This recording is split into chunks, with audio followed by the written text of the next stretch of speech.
Hi kids, how are you? In our previous class, we had learned cursive writing J. So I'll show you. This is cursive writing J. Today we will learn cursive writing K, okay? So look here how to write cursive writing K.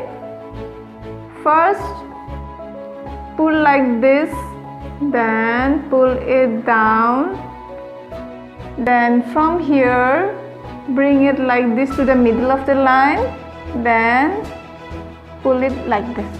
Okay, what is this? This is K. We'll write once more.